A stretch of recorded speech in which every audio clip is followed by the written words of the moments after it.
তিব্বত সীমান্তে ভাঙল আরেকটি বাঁধ। নেপালে নতুন করে পাহাড়ি ঢল আর ভূমিধসের আশঙ্কা। 475 জনের মরদেহ উদ্ধার। এখনও নিখোঁজ 1,500-এর বেশি মানুষ।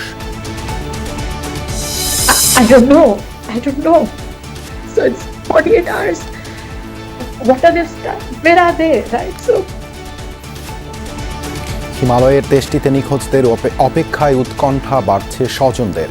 হিন্দু সহ 4 ধর্মের কাছেই ঐতিহাসিকভাবে গুরুত্বপূর্ণ কৈলাস পর্বত।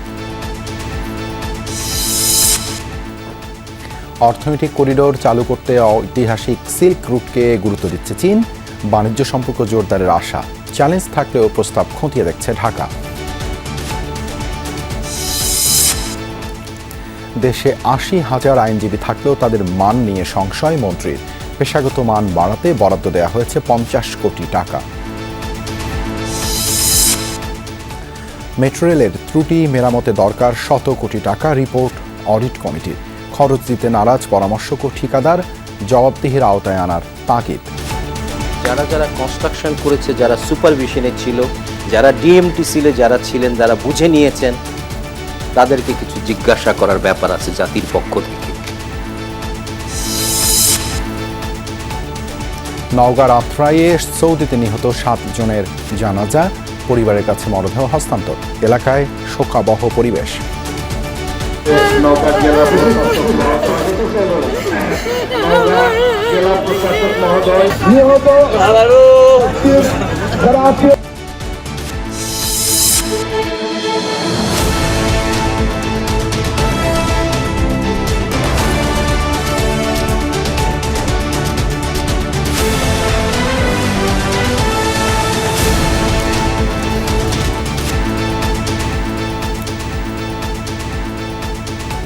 আমন্ত্রণ দুপুরে বাংলাদেশে আপনাদের সাথে আছি দেবাশিস রঞ্জন সরকার। এতক্ষণ শিরোনাম দেখছিলেন।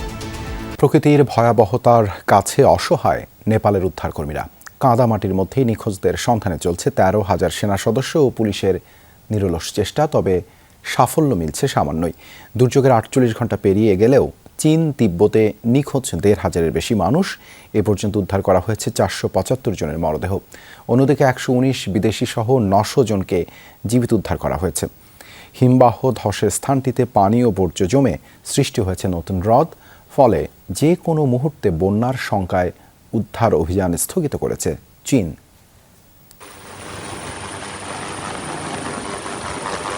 কাদামাটির মধ্যে দাঁড়িয়ে থাকাই যেখানে কষ্টকর, সেখানে হতভাগ্যদের খোঁজে উদ্ধারকর্মীদের এই প্রাণপণ চেষ্টা। নেপালে নিখোঁজ মানুষদের খোঁজে গত 48 ঘন্টা ধরে দিনরাত কাজ করে যাচ্ছে সেনা ও পুলিশের 13,000-এর বেশি সদস্য। সময়ের সাথে ক্ষীণ হয়ে এসেছে নিখোঁজদের বেঁচে থাকার সম্ভাবনা। তবে এরপরও হাল ছাড়তে নারাজ উদ্ধারকর্মীরা। হেলিকপ্টার দিয়েই চলছে জীবিতদের খোঁজ। পাশাপাশি জনবিচ্ছিন্ন দুর্গম এলাকাগুলোতে পৌঁছে দেওয়া হচ্ছে জরুরি ত্রাণ সামগ্রী। এছাড়া স্বজনদের কাছে অন্তত নিহতদের মরদেহ পৌঁছে দিতে চান তারা। অনেক স্থানে কাদামাটি আর ধ্বংসস্তূপ সরাতে ব্যবহার করা হচ্ছে ভারী যন্ত্রপাতি। ধ্বংসস্তূপের নিচে মৃতদেহ থাকতে পারে। বন্যার পানির তোরে ভেসে আসা অনেক মৃতদেহই চাপা পড়েছে বলে ধারণা করছি আমরা সেসব উদ্ধারের চেষ্টা চালিয়ে যাচ্ছি। এইসব ধ্বংসস্তূপের নিচে কি আছে আমরা জানি না।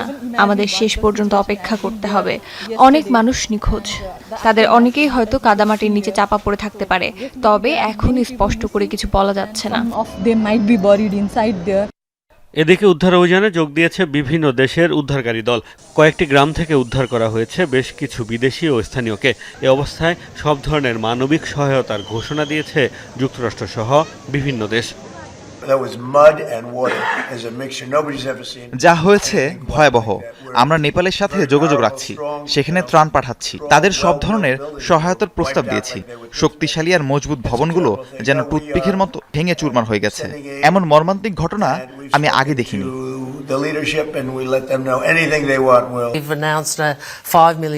মানবিক সহায়তার অংশ হিসেবে আমরা $50 লাখ সহায়তা ঘোষণা করছি। এর মধ্যে $20 লাখ বিশ্ব খাদ্য সংস্থাকে এবং বাকি অর্থ বিভিন্ন অস্ট্রেলীয় সংস্থার মাধ্যমে দেয়া হবে, যাতে সাধারণ মানুষ চাইলে অনুদান দিতে পারবে। চলমান সংকটের মধ্যেই নতুন করে শঙ্কা জাগাচ্ছে সম্ভাব্য দ্বিতীয় পাহাড়ি ঢল। হিমালয় রেঞ্জে হিমবাহ ধসের স্থানটিতে পানি ও বর্জ্য জমে সৃষ্টি হয়েছে হ্রদ। ত্রিশূলী নদীর উজানে বাধাগ্রস্ত হয়েছে গতিপথ। এরই মধ্যে নতুন বন্যার শঙ্কায় তিব্বতে উদ্ধার অভিযান সাময়িকভাবে স্থগিত করেছে চীন। নেপাল চীন দুদেশ মিলিয়ে নিখোঁজ ১৫০০-এর বেশি। নেপালের নিখোঁজের তালিকায় রয়েছে অন্তত ৩২ দেশের নাগরিক। তিব্বতেও খোঁজ পাওয়া যাচ্ছে না ২৬০ বিদেশির। মোস্তফা মাহমুদ, যমুনা নিউজ। নেপাল সীমান্তে পাহাড়ি ঢলের গতিপথে তিব্বত অংশে একটি পানির বাঁধ ভেঙে গেছে। সতর্কতা জারি করেছে নেপাল পুলিশ। স্থানীয় বাসিন্দা, উদ্ধারকারী ও নিরাপত্তা বাহিনীকে সতর্ক থাকতে এবং নিরাপদ স্থানে সরে যাওয়ার আহ্বান জানানো হয়েছে। এদিকে হিমালয় রেঞ্জে হিমবাহ ধসের স্থলে তৈরি হ্রদ থেকে পানি উপচে পড়েছে বলে জানিয়েছে চীনা কর্তৃপক্ষ। এরই মধ্যে সেখান থেকে বর্জ্য ও স্তূপ বাহিরে প্রবাহিত হচ্ছে বলে জানা গেছে। হ্রদটিতে আনুমানিক ২০ লাখ কিউবিক মিটারের বেশি পানি ও বর্জ্য জমে রয়েছে, যা চাপ সইতে না পেরে যে কোনো সময় আবারও ঢল সৃষ্টি করতে পারে।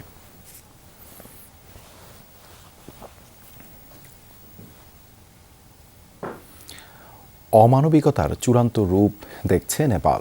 দুর্যোগ তাণ্ডবে যখন বিপর্যস্ত পুরো দেশ, তখন হরিয়ে লুটে ব্যস্ত সুযোগ সন্ধানীরা। ঢলে ভেসে আসা মরদেহ থেকে কেউ চুরি করছে অলংকার, আবার কেউ জঞ্জাল থেকে সংগ্রহ করছে গ্যাস সিলিন্ডার সহ নানা তৈজসপত্র।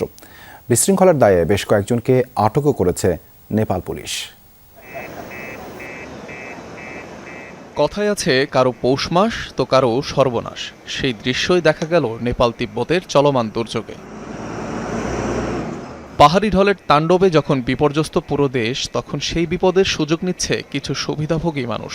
স্রোতে ভেসে আসা মরদেহ থেকে কেউ কেউ খুলে নিচ্ছে গহনা, অলংকারের মতো মূল্যবান সামগ্রী।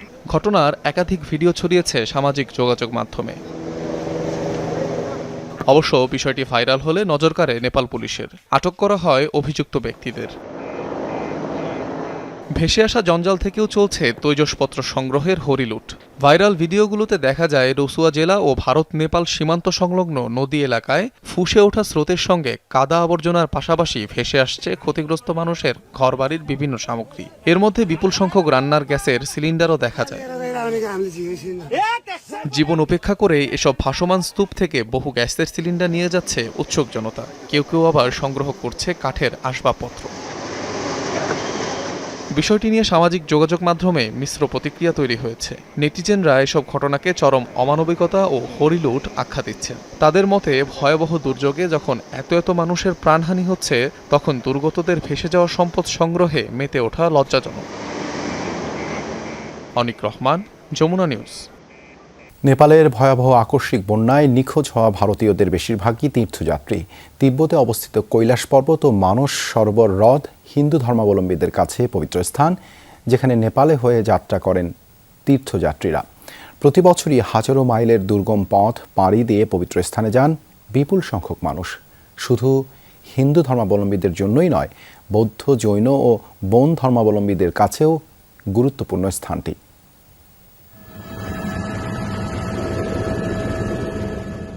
বিধ্বংসী হরপাবানে বিপর্যস্ত নেপালের উত্তরাঞ্চল। হতাহতের আঁচ লেগেছে প্রতিবেশী ভারতেও। নিখোঁজ ও নিহতদের মধ্যে বড় অংশই ভারতীয়, যাদের সবাই হিন্দু ধর্মাবলম্বী। মূলত ভারতীয় এই তীর্থযাত্রীদের গন্তব্য ছিল তিব্বতে অবস্থিত কৈলাস পর্বত ও মানস সরোবর। পাশাপাশি অবস্থিত এই দুটি তীর্থকেন্দ্র হিন্দু ধর্মাবলম্বীদের কাছে পবিত্র স্থান হিসেবে বিবেচিত। নেপালের দুর্গম পথ পাড়ি দিয়ে সেখানে প্রতি বছরই যান হাজার হাজার ভারতীয়। হিন্দু ধর্মমতে কৈলাসে বাস করেন শিব ও দেবী পার্বতী, আর পুণ্যরথ মানস সরোবরে স্নান করলে মিলবে পাপমুক্তি। শুধু হিন্দু নয়, বৌদ্ধ, জৈন আর বন ধর্মাবলম্বীদের কাছেও গুরুত্বপূর্ণ স্থান হিসেবে বিবেচিত কৈলাস পাদদেশের বিভিন্ন স্পট।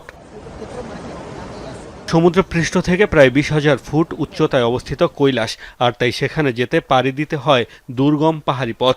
তীব্র শীতল পরিবেশ আর অক্সিজেনের স্বল্পতা পদে পদে। পর্বতের সবচেয়ে কঠিন যে অংশ, তার নাম কৈলাস পরিক্রমা। ভারতীয়দের জন্য কৈলাস মানস সরোবর যাওয়ার প্রধান পথ তিনটি: উত্তরাখণ্ডের লিপুলেখ, সিকিমের নাথুলা পাস এবং নেপাল হয়ে তিব্বত। এর মধ্যে উত্তরাখণ্ডের পথে ঐতিহ্যগতভাবে হেঁটে যেতে হয়, তবে যোগাযোগের ব্যবস্থা অন্য দুই রুটের চেয়ে খারাপ হওয়ায় এই রুটে তুলনামূলক কম মানুষ যাতায়াত করে। কোভিডের পর থেকে সিকিমের নাথুলা পাস রুট বন্ধ। বাকি রইল নেপালের এই রুট। হিলসা সীমান্ত দিয়ে সরাসরি তিব্বতে প্রবেশ করেন তারা। এবার সেই পথই হরপাবানের কবলে পড়ে লণ্ডভণ্ড হয়ে গেল।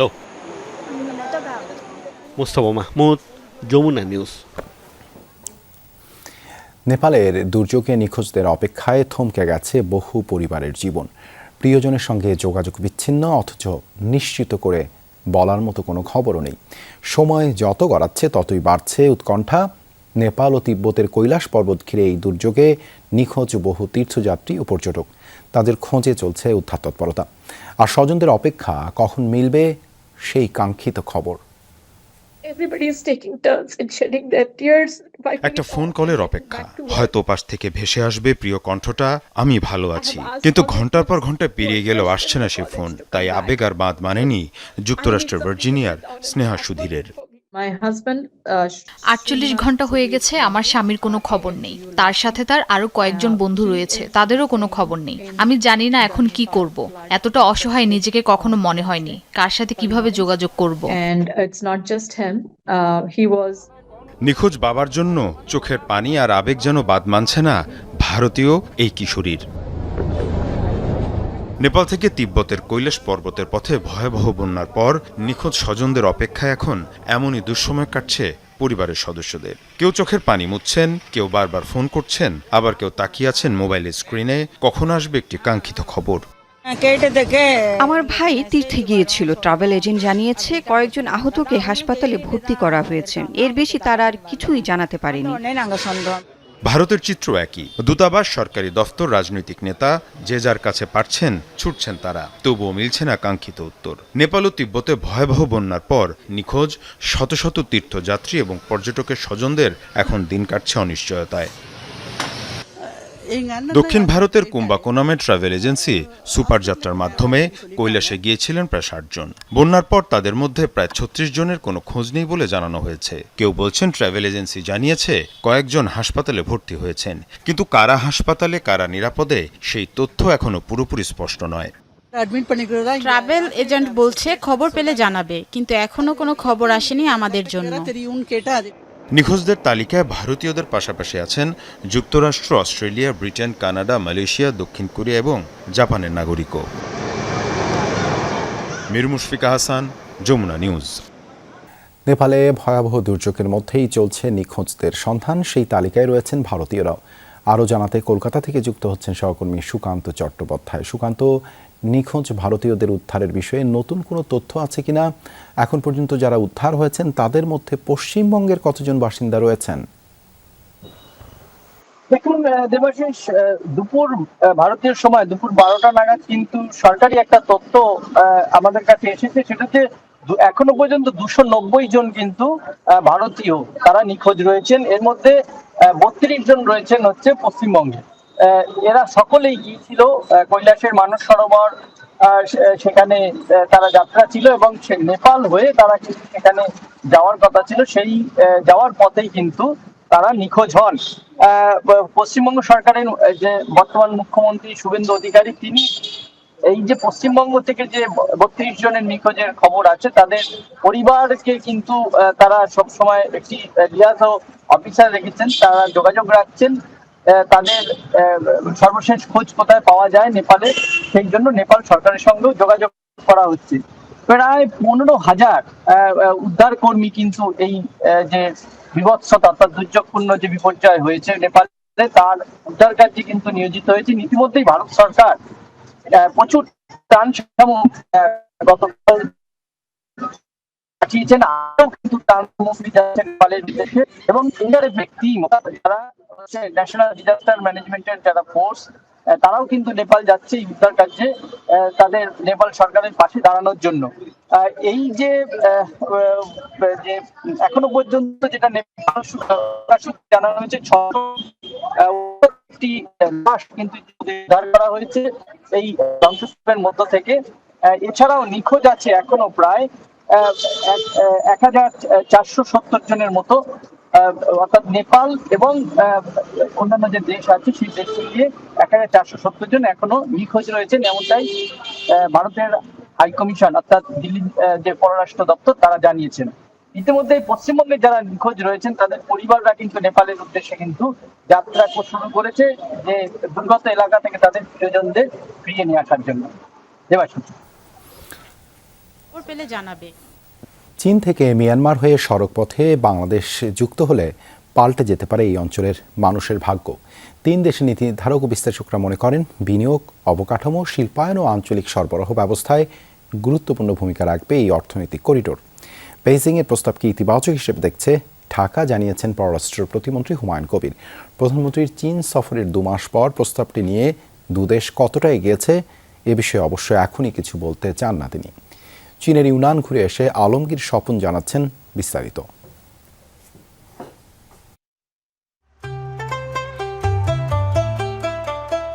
চীনের বাওশানের চিংলং স্ট্রিট একসময়ের দক্ষিণ সিল্ক রুটের অংশ।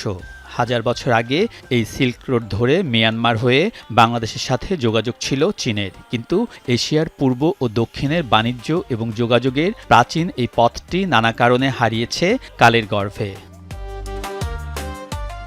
পরিবর্তিত ভূরাজনৈতিক বাস্তবতায় এই পথে চীন আবারও নতুন করে অর্থনৈতিক করিডোরের প্রস্তাব হাজির করেছে। ইউনান প্রদেশের কুনমিং থেকে মিয়ানমারের রাখাইন ও মান্দালয় হয়ে বাংলাদেশের সীমান্ত পর্যন্ত সড়কপথে সরাসরি যোগাযোগের পরিকল্পনা দেশটির। লংলিং কাউন্টির এই সড়কটি একটি অংশ যাচ্ছে মিয়ানমারের দিকে, আরেকটি অংশ ভারতের দিকে। চীন যে অর্থনৈতিক করিডোরের কথা বলছে, সেক্ষেত্রে এই সড়কটি গুরুত্বপূর্ণ কানেক্টিভিটির জন্য।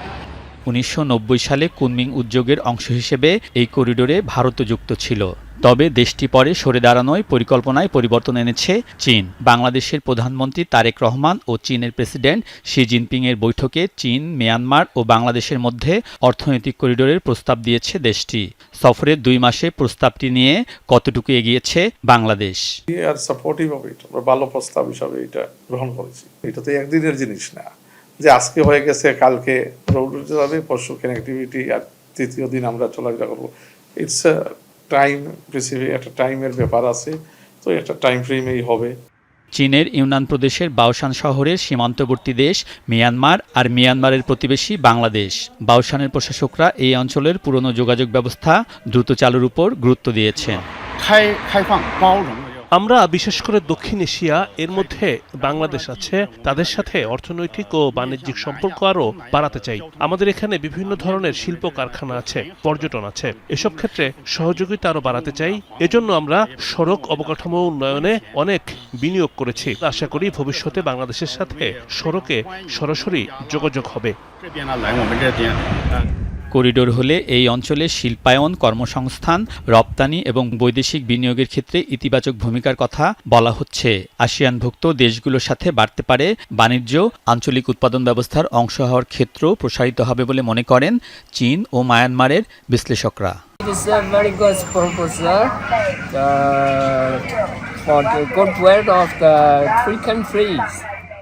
এটা খুবই ভালো প্রস্তাব 3 দেশের জন্য। এটা অবশ্যই 3 দেশের অর্থনৈতিক উন্নয়নে সহায়ক হবে।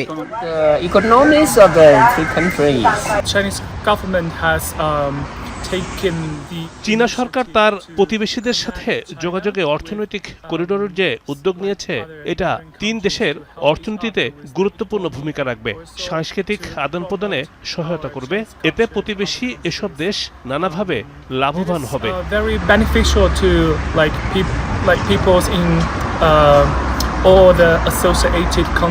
তবে ত্রিদেশীয় অর্থনৈতিক করিডোরের ক্ষেত্রে চ্যালেঞ্জও আছে। বিশেষ করে মিয়ানমারের অভ্যন্তরীণ সংঘাত ও প্রতিবেশী ভারতের অবস্থান এক্ষেত্রে গুরুত্বপূর্ণ। আবার চীনের বৈশ্বিক প্রতিদ্বন্দ্বী মার্কিন যুক্তরাষ্ট্রের মনোভাবও বিবেচনা করতে হচ্ছে বাংলাদেশকে। ক্রিটিক্যাল কিছু ইস্যুগুলো আছে, ওইগুলোই তো সমাধানের দিক থেকে আমাদের এটা যাইতে হবে। তো এই দিক থেকে চায়না খুবই আন্তরিক আছে। আশা করি মায়ানমারও হবে, যখন আমাদের যুক্তি, আমাদের আর্গুমেন্টগুলো আমরা প্রেজেন্ট করব। কিছুদিন পরেই তো আস্তে আলোচনা আমরা শুরু করব। We believe that we can do it through diplomacy. পররাষ্ট্র প্রতিমন্ত্রী বলেন, চীনের প্রস্তাবিত অর্থনৈতিক করিডোর বাস্তবায়নের ক্ষেত্রে বিবেচিত হবে বাংলাদেশের স্বার্থ।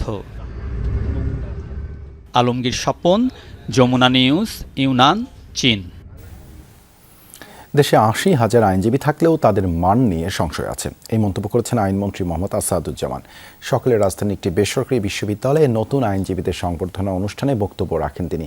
এ সময় বলেন, নতুনদের জন্য নেই কোনো প্রশিক্ষণের ব্যবস্থা, তবে বর্তমান সরকার প্রশিক্ষণ নিশ্চিতে আইনজীবীদের জন্য ৫০ কোটি টাকা বরাদ্দ দিয়েছে। মন্ত্রী বলেন, সুপ্রিম কোর্টে ১৮,০০০ আইনজীবী, অথচ তাদের মধ্যে ভালো আইনজীবী কজন তা জানার উপায় নেই। এটাই তিক্ত বাস্তবতা। আইনজীবী হয়ে অর্থের মানদণ্ডে সব মূল্যায়ন না করার আহ্বান জানান তিনি। বলেন, অর্থের পিছনে নয়, ছুটতে হবে পেশাদারিত্বের পেছনে।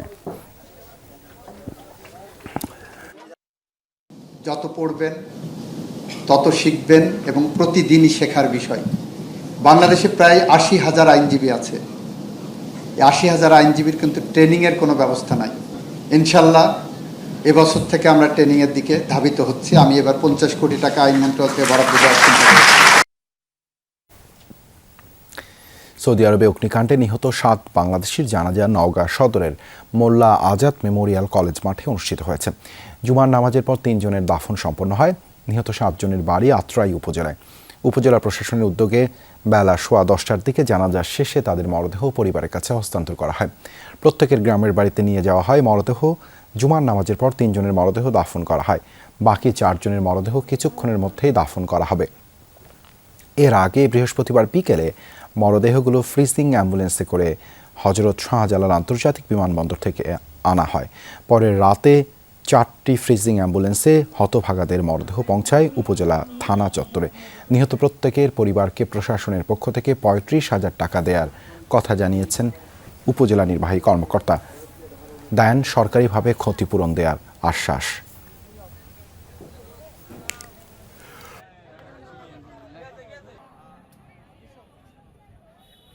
আমার সওয়াল গেছে ধরো মাইক্রোলিয়া এখান থেকে গেছে, আর এখন ধরো আসতে লাশের গাড়ি। এর চেয়ে দুঃখজনক আর কি হতে পারে? আগুনে পুড়ে যে আসতেছে, আমরা ভিতরে খুবই কষ্ট খুব দুঃখ করতেছি। পরিবারে একটা লোক ধরেন উপার্জন করার একটাই লোক, সেই লোক যদি মারা যায় সে পরিবারের অবস্থা আর কি হয়। সরকারে যেন একটু দেখে, এখন লাশ হয়ে আসছে, এখন আর তো কিছু বলার নাই।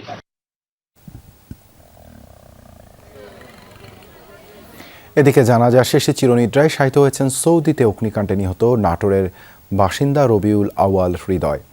সকালে নলডাঙ্গা উপজেলার মহিষডাঙ্গা এলাকায় জানাজা শেষে স্থানীয় কবরস্থানে তাকে সমাহিত করা হয়। গতকাল সন্ধ্যায় মরদেহ পৌঁছায় গ্রামের বাড়ি। এছাড়া জানাজার পর পারিবারিক কবরস্থানে দাফন করা হয়েছে রাজশাহীর শ্যামল উদ্দিনকে। গত 9 আগস্ট সৌদিতে সোফা কারখানায় অগ্নিকাণ্ডে প্রাণ হারান তিনি।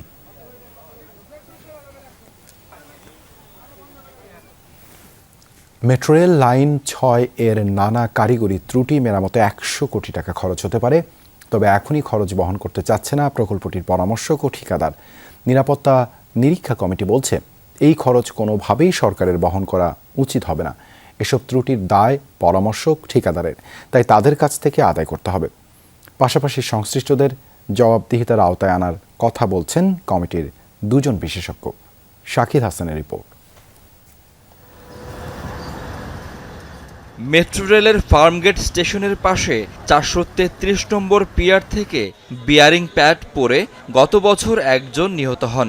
এছাড়া প্ল্যাটফর্ম স্ক্রিন ডোরের নির্দিষ্ট স্থানে ট্রেন না দাঁড়ানো, অটোমেটিক ফেয়ার কালেকশন গেটের বিভ্রাট, উচ্চমাত্রার কম্পন, পিয়ারে ফাটল সহ নানা কারিগরি ত্রুটি দেখা দিয়েছে মেট্রো চালুর 2 বছরের মধ্যেই। এতে অনিশ্চয়তায় যাত্রীদের নিরাপত্তা। এর প্রেক্ষিতে উচ্চ আদালতের নির্দেশে গঠিত নিরাপত্তা নিরীক্ষা কমিটির প্রধান অধ্যাপক জাহাঙ্গীর আলম জানান, সরেজমিনে তদন্ত করে 9 ধরনের ঝুঁকি চিহ্নিত করা হয়েছে। যে বিয়ারিংগুলো ক্ষতিগ্রস্ত হয়েছে অথবা দেখা যাচ্ছে ক্ষতিগ্রস্ত হচ্ছে, সেগুলো কিন্তু ইমিডিয়েট রিপ্লেসমেন্ট করতে হবে। কোথায় কোথায় ক্র্যাক আছে সেটাও আইডেন্টিফাই করে দেওয়া হয়েছে। নিরাপত্তা নিরীক্ষা কমিটির সুপারিশ বাস্তবায়নে এরই মধ্যে কাজ শুরু করেছে ডিএমটিসিএল। ঝুঁকিপূর্ণ বিয়ারিং প্যাড পড়ে যাওয়া ঠেকাতে বেশ কিছু পিয়ারে স্থাপন করা হয়েছে স্টিল ব্র্যাকেট। বিদ্যুৎ কেন্দ্রে পানি পড়া রোধেও নেওয়া হয়েছে ব্যবস্থা। ঝুঁকি নিরসনে ডিএমটিসিএল এর আপাতত এসব উদ্যোগের পরও লাইন 6-এর কারিগরি ত্রুটি মেরামতে প্রয়োজন হবে বড় অঙ্কের অর্থ। আমি 100 কোটি টাকা বললাম যে এটা ওভারঅল টোটাল জিনিসগুলো যদি এটা তাদের কন্ট্রাক্টের স্কোপে অথবা কনসাল্টের স্কোপে না থাকে তাহলে অ্যাপ্রক্সিমেটলি এত টাকা লাগতে পারে। যেখানে যেখানে তাদের যে দায়িত্বগুলো ছিল সেই দায়িত্বগুলোতে যেই টাকা পয়সার ইনভলভমেন্ট হবে করার জন্য সেগুলো তাদের থেকে করার জন্য রিকভার করার জন্য। চালুর 2 বছরের মধ্যেই মেট্রোর এসব কারিগরি ত্রুটিতে সৃষ্টি হয়েছে নানা প্রশ্নের। প্রকল্পের নকশা, পরামর্শ ও বাস্তবায়ন পর্যায়ে জড়িতদের গাফিলতি ছিল বলে মন্তব্য করেছেন কমিটির সদস্য অধ্যাপক শামসুল হক। বানানোর সময় যে ডাইনামিক টেস্টগুলি করার কথা ছিল এটা জাপানি কনসালটেন্টরা করেনি। এর সাথে যারা কনসালটেন্ট ছিলেন তারা তো দায় এড়াতে পারেন না। কন্ট্রাক্টরকেও কিন্তু বাধ্য করা এই অ্যাসেটটাকে রেট্রোফিট করে হলো এটাকে স্ট্রেনদেনিং করা। কিন্তু আমরা যখন ইনভেস্টিগেশন করি তখন কিন্তু কন্ট্রাক্টর বলছে ডিফেক্ট লায়াবিলিটির পিরিয়ডের বাইরে চলে গেছে, সেই জন্য সে করবে না, বরঞ্চ তাকে কত পয়সা দিতে হবে সেটা চাচ্ছে। এই যোগাযোগ বিশেষজ্ঞ মনে করেন প্রকল্পে দরপত্রের অধীনেই ধাপে ধাপে নানা পরীক্ষা করেই মেট্রো রেল চালুর কথা ছিল। সেসব ঠিকভাবে না করায় কারিগরি ত্রুটি দেখা দিয়েছে। তাই মেরামতের খরচও পরামর্শক ঠিকাদারের কাছ থেকেই আদায় করা উচিত। খরচটা করতেই হবে, কিন্তু খরচের দায় সরকার নেওয়া উচিত না, কারণ সরকার কম দেয়নি। যারা যারা কনস্ট্রাকশন করেছে, যারা সুপারভিশনে ছিল, যারা ডিএমটিসিলে যারা ছিলেন, যারা বুঝে নিয়েছেন, তাদেরকে কিছু জিজ্ঞাসা করার ব্যাপার আছে জাতির পক্ষ থেকে। কেন এরকম হলো, সেই কেনর উত্তরটা না পেয়ে যদি আমি সামনের দিকে ওয়ে ফরওয়ার্ড হই, এটা একটা বোকামি হবে।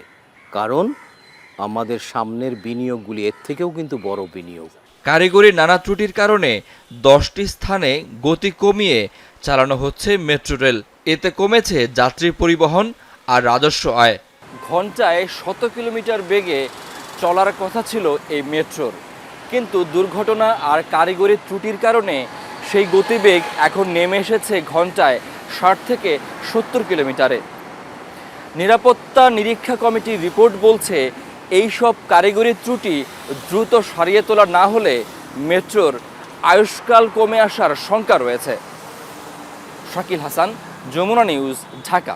হাম উপসর্গ নিয়ে সিলেটে আরও 3 শিশুর মৃত্যু হয়েছে। চলতি মৌসুমে সিলেট অঞ্চলে প্রাণহানি ছাড়ালো 1.5 শতাধিক। গত 24 ঘন্টায় হামের উপসর্গ নিয়ে সিলেটের বিভিন্ন হাসপাতালে নতুন করে ভর্তি হয়েছেন 128 রোগী। হাসপাতালে মোট ভর্তি রোগীর সংখ্যা 356। সিলেট ছাড়াও দেশের বিভিন্ন হাসপাতালে নতুন করে রোগী ভর্তি হচ্ছে। ছোঁয়াচে রোগটিতে মৃত্যু না থামায় উদ্বেগ কাটছে না অভিভাবকদের। হাম নিয়ে আতঙ্কিত না হয়ে সঠিক সময়ে চিকিৎসা নেওয়ার আহ্বান চিকিৎসকদের। এদিকে গত 15 মার্চ হতে হামের প্রকোপ শুরুর পর থেকে সারা দেশে প্রাণ গেছে 955 জনের। মোহাম্মদপুরে সৌদি প্রবাসী হৃদয় লস্করকে কুপিয়ে জখমের ঘটনায় বিল্লাল নামে আরও এক যুবককে গ্রেপ্তার করেছে পুলিশ। পুলিশের খাতায় সে কালা বিল্লাল নামে পরিচিত। বৃহস্পতিবার রাতে তাকে গ্রেপ্তার করা হয়। শুক্রবার সংবাদ সম্মেলনে পুলিশ জানায় স্ত্রীর সঙ্গে পরকীয়ার জেরে হৃদয়কে হত্যার পরিকল্পনা করে ক্যাপ্টেন মুন্না। এর আগে হৃদয়কে একাধিকবার হুমকিও দেওয়া হয়। দেশে ফেরার মাত্র 3 দিনের মাথায় তার উপর হামলা চালানো হয়। পুলিশ বলছে হামলার পরিকল্পনায় ক্যাপ্টেন মুন্না সহ ছিল 5 জন। এরই মধ্যে শান্ত নামে আরও একজনকে গ্রেপ্তার করা হয়েছে। গ্রেপ্তার সবাই কিশোর গ্যাংয়ের সদস্য বলে দাবি পুলিশের। কয়েকজন কিশোর গ্যাংয়ের সদস্য যারা এলাকায় ছিনতাইকারী হিসেবে বেশ পরিচিত, তারা সৌদি আরব প্রবাসী হৃদয় লস্করকে কুপিয়ে জখম করে। আজকে আমরা এই কালা বিল্লালকে, মোহাম্মদ বিলাল ওরফে কালা বিল্লাল, আপনারা জানেন যে এই নামগুলো দ্বারা তারা বেশ পরিচিত তাদের অপরাধ কর্মের জন্য।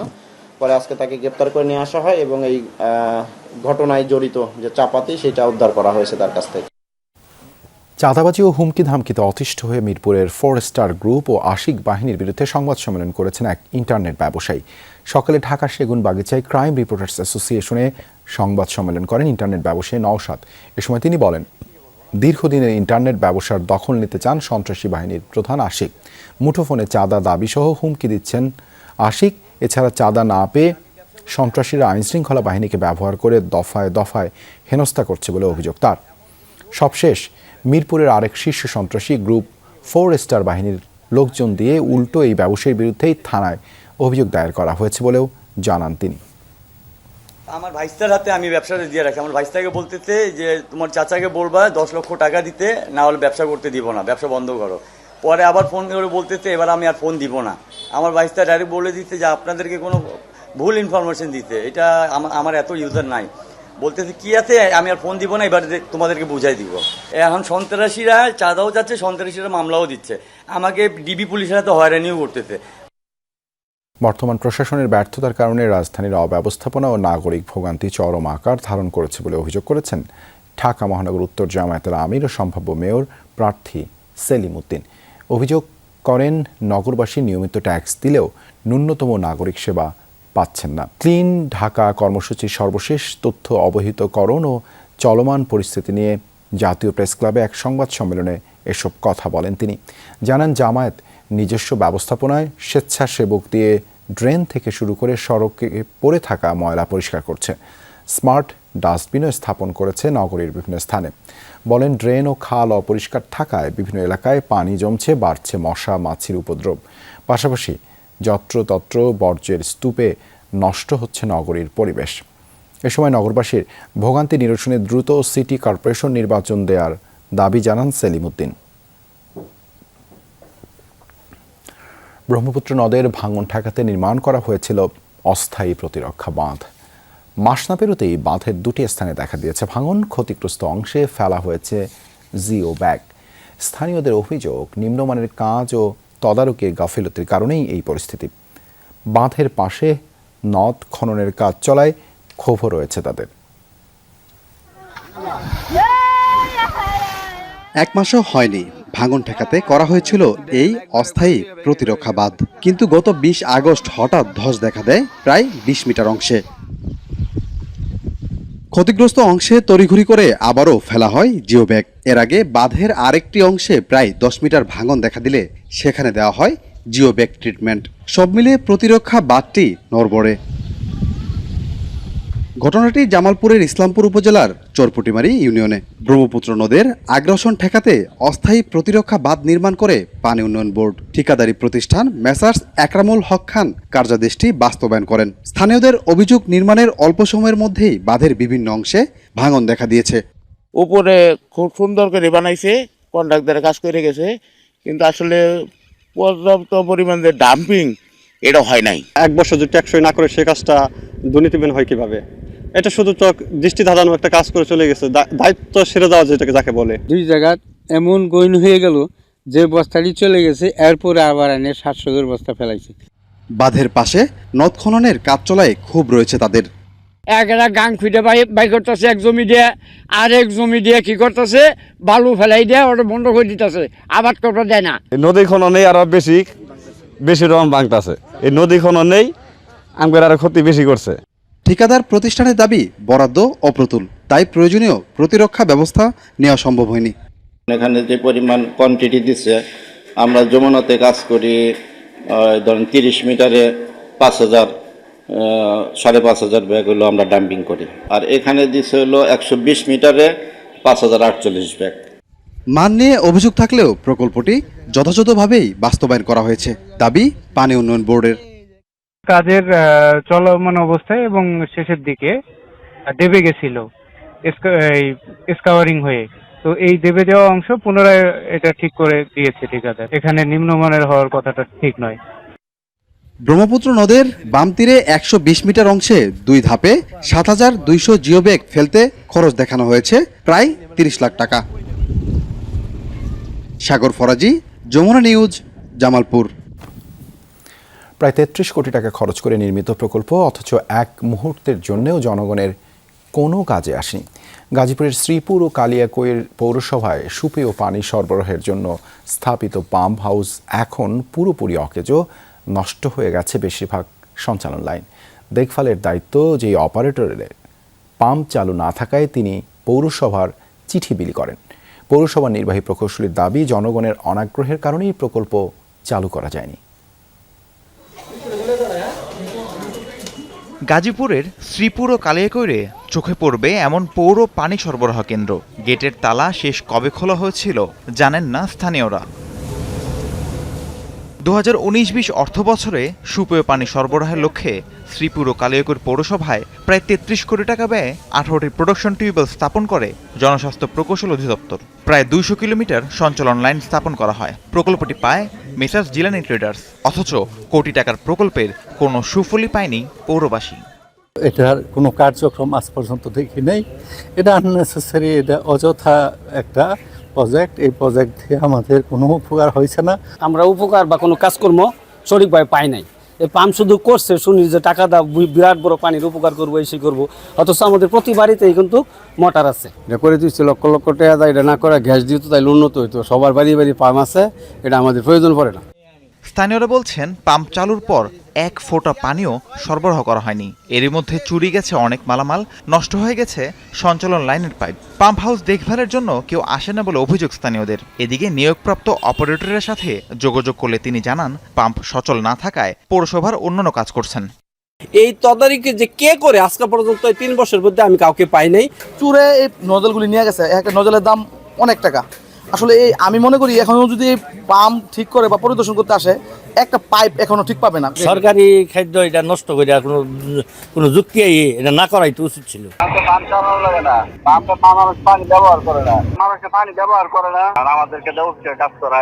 ঠিকাদারি প্রতিষ্ঠানের প্রতিনিধি জানান 2022 সালে এই প্রকল্পটি হস্তান্তর করা হয়েছিল। পৌরসভার নির্বাহী প্রকৌশলী বলছেন স্থানীয়দের অনাগ্রহের কারণে প্রকল্প চালু করা যায়নি।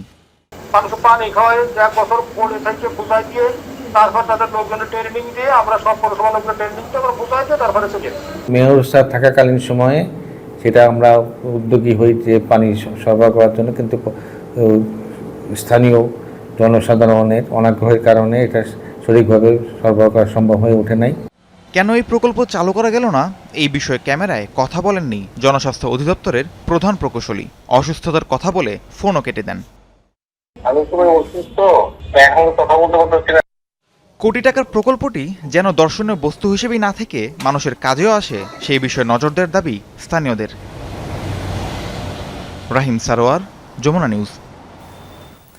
নবায়নযোগ্য জ্বালানির অন্যতম পথ প্রদর্শক হয়ে উঠছে রাঙামাটির কাপ্তাইয়ে অবস্থিত দেশের প্রথম অন গ্রিড সৌর বিদ্যুৎ কেন্দ্র।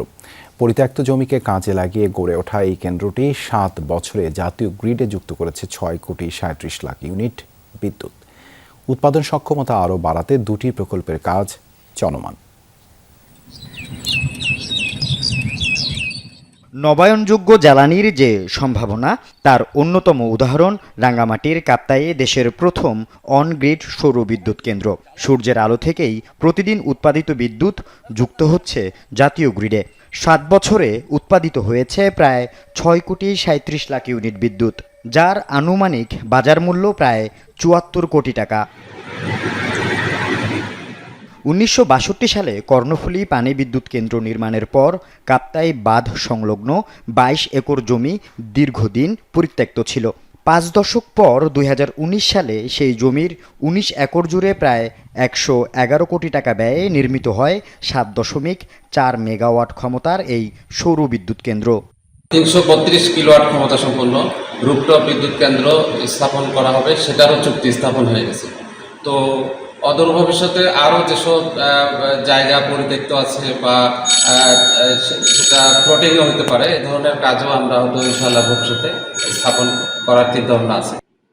সৌর বিদ্যুৎ উৎপাদনে তেল, গ্যাস কিংবা কয়লার প্রয়োজন হয় না, ফলে জ্বালানি আমদানির ব্যয় কমে বৈদেশিক মুদ্রা সাশ্রয় হয় এবং কার্বন নিঃসরণ হ্রাস পায়। পরিচালন ব্যয়ও কম। তাই ছাদ ভিত্তিক সৌর বিদ্যুৎ, কৃষিভিত্তিক সোলার এবং বৃহৎ সোলার পার্ক স্থাপনে আরও বিনিয়োগের পরামর্শ বিশেষজ্ঞদের। এটা অনেক লাভজনক একটা যেহেতু আমাদের এটা মেনটেন্যান্স কস্ট খুবই কম, জনবল খুব কম লাগে। এটা মেনটেন্যান্স বলতে জাস্ট ক্লিনিংয়ের ব্যাপারটা, এছাড়া তেমন কোনো কষ্ট নাই। আবহাওয়া খারাপ থাকে তখন আমাদের উৎপাদনটা কম হয়, কিন্তু একেবারে তো উৎপাদন হয় না তা না, পরিমাণে কম হয়। যদি খালি জায়গা থাকে এই ধরনের যদি প্রজেক্ট করা যায় তাহলে আমাদের বাংলাদেশের জন্য খুবই উন্নত হবে। কাপ্তাই সৌর বিদ্যুৎ কেন্দ্রের এই সাফল্যের পর উৎপাদন সক্ষমতা বাড়াতে আরও নতুন 2টি প্রকল্পের কাজ চলছে। আমাদের ব্রিক ফিল্ডে আরেকটি পাওয়ার প্ল্যান্ট করার প্রক্রিয়ায় আছেন, অলরেডি টেন্ডার হয়ে গেছে, সেটার ইভ্যালুয়েশন প্রক্রিয়ায় আছে। তার ক্যাপাসিটি 7.6 মেগাওয়াট। আল আমিন শিকদার, যমুনা নিউজ। শেরপুরের গাঁড়ো পাহাড়ে বাণিজ্যিকভাবে শুরু হয়েছে নানা রঙের গোলাপ চাষ। উচ্চ মূল্যের এই ফুল চাষে অনাবাদি জমি যেমন চাষযোগ্য হচ্ছে, তেমনি কাঁটাযুক্ত হওয়ায় বন্য হাতির কবল থেকে রক্ষা পাচ্ছে আবাদি জমি। বাড়তি আয়ের সম্ভাবনা থাকায় গোলাপ চাষে ঝুঁকছেন স্থানীয়রাও। বেকার যুবকদেরও হচ্ছে কর্মসংস্থানের সুযোগ।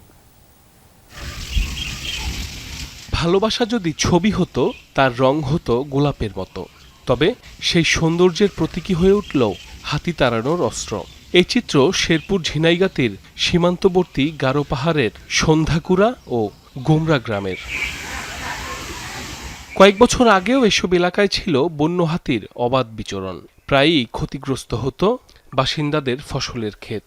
2022 সালে কৃষি অফিসের পরামর্শে সন্ধ্যাকুড়া গ্রামে বাণিজ্যিকভাবে বাহারি রঙের গোলাপ চাষ শুরু করেন মোহাম্মদ আলী। কাঁটাযুক্ত হওয়ায় সেই বাগানের আশপাশে আর বন্য হাতি দেখা যায়নি। এছাড়া ব্যবসায় সাফল্য পাওয়ায় নতুন করে 12টি বাগান শুরু করেন স্থানীয় উদ্যোক্তারা, যেখান থেকে ঢাকা সহ দেশের বিভিন্ন স্থানে পাঠানো হচ্ছে নানা রঙের গোলাপ। এই বছরে আমার 5.5 কাঠা জমি থেকে প্রায় 5 লক্ষ টাকার মতো আমার খরচ বাদ দিয়ে আমার মোটামুটি আয় হয়েছে। 15 জন ফুল চাষি হয়েছে, কিন্তু বিভিন্ন সময় বিভিন্ন পানির সমস্যা হয়, বিভিন্ন কিছু সমস্যা হয়। এই সমস্যার সমাধান হলে আর আমাদের ফুল চাষের দিকে মানুষের আগ্রহ হবে। গোলাপ বাগান দেখতে প্রতিদিনই আসছেন দর্শনার্থীরা। অনেকে আবার নিজেদের পতিত জমিতে লাভজনক এই ফুল চাষে আগ্রহী হয়ে উঠছেন। ফুলের চাষ করছে গোলাপ বাগান। এই গোলাপ বাগানগুলো খুব সুন্দর এবং মনোরঞ্জকর। আমরা অনেকেই এখানে আসি। পড়াশোনার পাশাপাশি এই ফুল বাগানে শ্রম দেই, যা মাঝে মাঝে এখানে ফুল বাগানে কাজ করলে এমনিতেও ভালো লাগে, পরিবেশটাও ভালো। কৃষকদের প্রয়োজনীয় প্রশিক্ষণ এবং নিয়মিত মাঠ পরিদর্শনের পাশাপাশি গোলাপ চাষাবাদে সব ধরনের পরামর্শ দিচ্ছে কৃষি বিভাগ। বেকার কর্মসংস্থান সুযোগ সৃষ্টি হয়েছে। পাহাড়ি এলাকা যেখানে অন্য ফসল আবাদ করা হয় না, সেই অনাবাদি জমিগুলো আমাদের চাষের আওতায় আসছে। চাষকে আরো বিস্তার লাভ করার জন্য যারা আগ্রহী উদ্যোক্তা আছে তাদেরকে আমরা সেই বিষয়ে প্রশিক্ষণ প্রদান করা হচ্ছে। চলতি মৌসুমে ঝিনাইগাতি উপজেলার প্রায় 3 হেক্টর জমিতে গোলাপ আবাদ হয়েছে। সাইফ আহমেদ, যমুনা নিউজ। ইরান যুক্তরাষ্ট্র উত্তেজনা কমাতে তেহরান সফর করেছেন কাতারের প্রধানমন্ত্রী ও পররাষ্ট্রমন্ত্রী শেখ মোহাম্মদ বিন আব্দুর রহমান আল থানি। বৃহস্পতিবার ইরানের প্রেসিডেন্ট মাসুদ পেজেশকিয়ান, পররাষ্ট্রমন্ত্রী আব্বাস আরাকচি ও শীর্ষ নিরাপত্তা কর্মকর্তাদের সঙ্গে বৈঠক করেন তিনি। আলোচনায় গুরুত্ব পায় সংঘাত কমানো, সংলাপ পুনরায় শুরু এবং হরমুজ প্রণালীতে নৌ চলাচল স্বাভাবিক করার বিষয়। তবে ইরানের পক্ষ থেকে হুঁশিয়ারি দেওয়া হয়েছে, যুক্তরাষ্ট্র নতুন করে হামলা চালালে কঠোর জবাব দেবে তেহরান। অন্যদিকে কাতার বলছে, আলোচনার মাধ্যমেই উত্তেজনা কমিয়ে আঞ্চলিক স্থিতিশীলতা ফেরানো সম্ভব।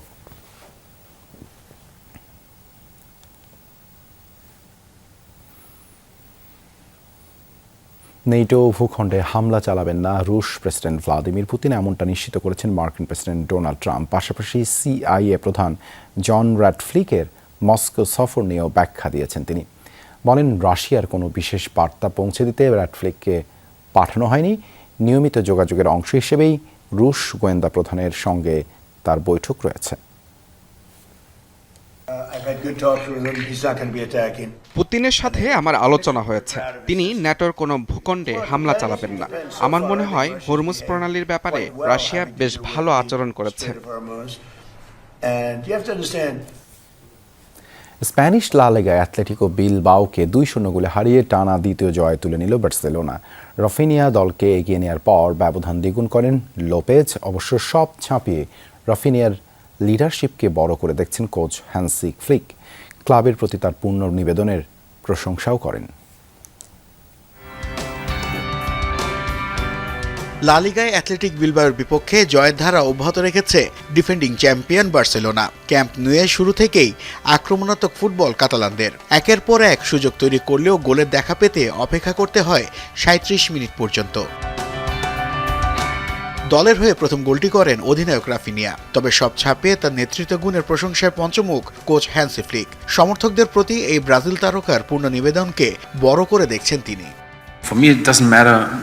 আমার কাছে রাফিনিয়া কোন পজিশনে খেলছে সেটা গুরুত্বপূর্ণ নয়। অধিনায়ক হিসেবে সে এই দল ও ক্লাবের প্রতি নিজের পূর্ণ নিবেদন দেখিয়েছে। সমর্থকদের সঙ্গেও তার দারুণ একটা সংযোগ তৈরি হয়েছে, আর আমার কাছে এই বিষয়টি খুবই ইতিবাচক।